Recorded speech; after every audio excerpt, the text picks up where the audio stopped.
While we're all waiting for the Trump verdict, no one is watching the case closer than the Clown News Network, which has a jury deliberation clock on the screen, counting down the number of hours and minutes the jury has been deliberating. And the longer they're in deliberation, the better the chances are for Trump that he may get a hung jury.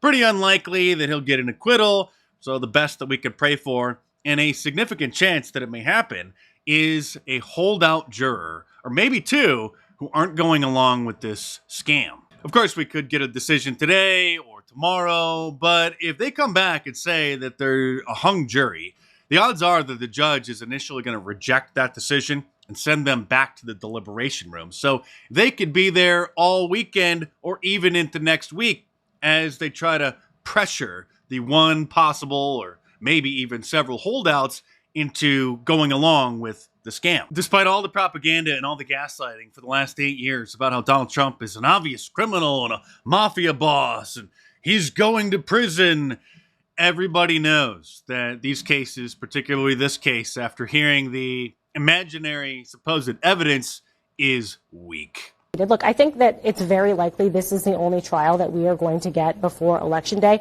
And this case is not a slam dunk, which means that Donald Trump may very well not be convicted. Well, that's what we're praying for, and that's what the judge is extremely concerned about. So he issued some very odd instructions to the jury, saying that they don't even need to unanimously agree on the alleged predicate crime that Donald Trump supposedly committed in order to convict, because they would have zero case if they weren't allowed to come up with this crazy, convoluted theory about how the alleged misclassification of the payment to Sloppy Daniels that they claimed Donald Trump knew about was to cover up another alleged crime, election interference, instead of protecting his family and, having his wife hear about this terrible, salacious news. So now they don't even need to come to a unanimous agreement on what he supposedly did, as long as they all agree that he did something wrong. Which prompted MSNBC legal analyst Andrew Weissman, one of the lead persecutors of the Mueller hoax, to say this. As you've noted, with respect to Judge Merchan, I mean, I am like now, I have like a man crush on him. He is such a great judge that it's hard to see that the jurors wouldn't have the same impression. I mean, you just keep on thinking, if you looked in a dictionary for like judicial temperament, that's what you get. Okay, Mr. Weaselman, we don't need to hear about your personal life. It's already quite evident by the sound of your voice. But speaking of MSNBC, something fun happened yesterday, which involved Joy Reid, thanks to Real America Voice host Ben Bergquam, who happened to run into her outside of the trial. Joy, just wondering, do you think people with Trump derangement syndrome know they have it? You're an idiot. And second question, did you steal Trump's haircut? Or did he steal yours? Cultural appropriation haircut right there. She certainly did. There is an odd similarity, you gotta admit. No. Where white evangelicals are overrepresented in the Republican electorate. We all know that this whole thing is fake, but even MSNBC couldn't help but admit that the key closing arguments of the prosecution was an imaginary reenactment of an allegation that came from admitted and obvious liar Michael Cohen. The prosecutor acted out for the jury a phone call between Michael Cohen and Donald Trump. An alleged phone call, a imaginary phone call. A phone call as it could have happened.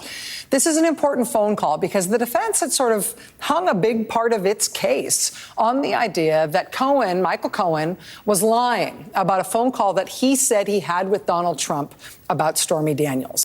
Yes, because the phone records clearly show that he was texting about and talking about some prank phone calls that he was receiving after he got doxxed. And he was not making a phone call to talk to Donald Trump about the Sloppy Daniels cover-up. So then the prosecution concocted a tall tale saying that, okay, so the phone call wasn't actually to Donald Trump. The phone call was to somebody else, and it was about Michael Cohen complaining about getting prank phone calls. But then, after he was done talking about that, on that same brief phone call, he decided to change the subject and have the person hand the phone over to Donald Trump, where he then schemed and plotted to commit this Sloppy Daniels cover-up. Because that phone call was very short. That phone call was only, I believe, 1 minute and 36 seconds long. Cohen also in that time says he spoke to Trump's bodyguard. He had to speak to Trump's bodyguard, Keith Schiller, and say, hey, will you put Trump on? And then he spoke with Trump about Stormy Daniels. The defense claimed that if it was only 1 minute and 36 seconds, that just wasn't enough time for Cohen to have had any substantive discussion with Trump about Stormy Daniels and about this alleged hush money plot. And it's completely ridiculous that he just magically omitted the initial reason for the phone call and then only later remembered, oh yeah, well, first I was talking to the bodyguard about getting the prank phone calls. Then I decided that I needed to tell Trump about the Sloppy Daniels payment. I'll spare you from having to listen to Richard Maddow anymore, but what he goes on to say is that the prosecutor literally pretended to be on the phone and spoke out loud, acting as Michael Cohen, and then reenacting the imaginary phone call to the bodyguard, and then just making stuff up about what Michael Cohen allegedly said to Trump and what Trump allegedly said back about the cover-up. Even the clowns on CNN were laughing at how absurd this was. And when he timed it, it was 49 seconds, which is way less than the 96 seconds of the actual call. I was very surprised that this was allowed to happen because I felt like he kind of injected hypothetical things that did not actually happen into the minds of the jury. That's kind of amazing. Look at them. They all know that this is absolutely ridiculous. And even if Donald Trump gets convicted, it's only going to backfire on them. And because they've been saying that Donald Trump has been acting like a mob boss, and talking like a mob boss, that's why they don't have any direct statements or communications of him directing Michael Cohen to break the law, because Michael Cohen just knew what the boss wanted and he did whatever it took to please him. We might as well start calling ourselves the MAGA Mafia.